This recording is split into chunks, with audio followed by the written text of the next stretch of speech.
Well, the intention was just to go to the village, not to the ski lift. And we just thought that Strava Route Builder would be like a fun, random way to do it.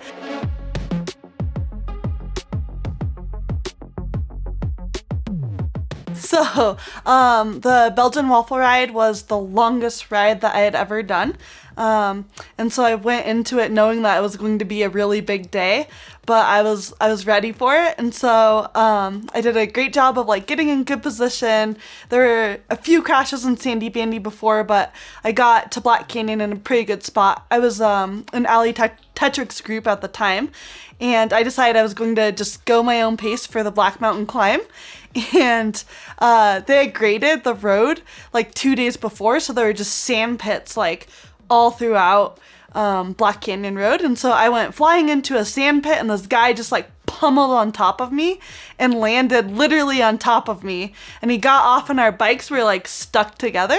I mean, it was kind of frustrating because he literally just like ran into me, and it could have been prevented, but he didn't really like say anything. He didn't check on me. He just kind of like peaced out. And so he took his bike off and just took off, and luckily my bike was okay, so I was able to keep going. But I just kind of got out of my groove from that crash and went into a very, very, very dark place and had one of the most epic bonks of my entire life. I was getting passed by like people that were out mountain biking out there. They were just cruising on the trail, and they were passing me. There were racers passing me. It was like very worrisome. So I finally make it up to the top, and it's around mile 60, and I see an aid station. So I stop there, and my friend Thomas from Goop had the aid station. So he came up and hand fed me like 6 pieces of bacon and gave me a bottle of Coca-Cola, and I chugged it and then decided to keep on going, and I felt great the rest of the race. So I ended up finding my friend Echo and another guy to ride with and kind of recover the next 20 miles. And then from there on, just kept passing people. And by the time I got to mile 110, I felt the best I had all day. So the BWR really kind of like lit my fire again, I would say. It like really helped me fall in love with cycling all over again. And so I started working with my coach Adam Mills of Source Endurance last May, and we've been building towards the BWRs this year. So in the beginning of the pandemic, I went down and lived in Silver Isle Canyon with my friend Larissa Connors, and we would go on these epic weekend adventures where we would do like 4 to 6 hour rides every weekend. Oftentimes she would crush me. Oftentimes Adam would crush me by giving me intervals throughout. Either way, I was crushed.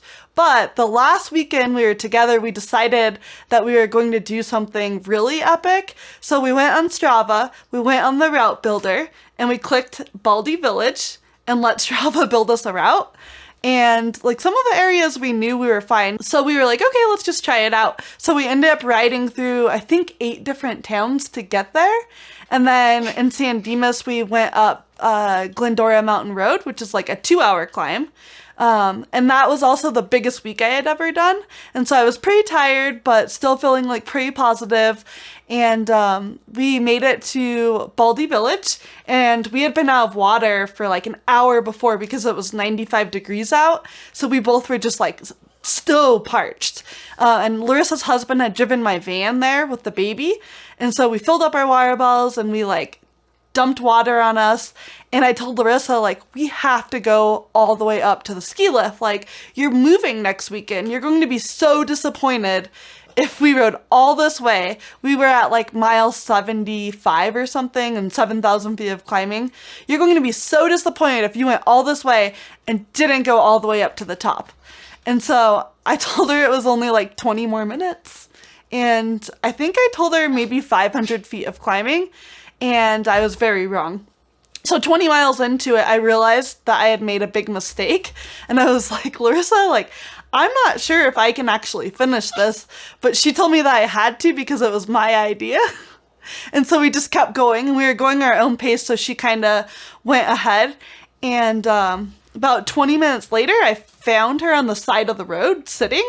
She had like hot spots on her feet from some new shoes. And so she was just sitting with her feet in the air. And she's like, I can't go any further. We need to figure out how to get a hold of Brendan. He needs to come pick me up. I'm done. And I looked up and I could see the big sign up there. And so I told him, like, Larissa, we're like literally less than 60 seconds from the finish. We have to do this. So that part's the steepest as well. So we just paperboyed our way all the way up to the top. And it ended up being 78 miles and 9,400 feet of climbing. And I'm not sure if she was so happy with me by the time we got to the top.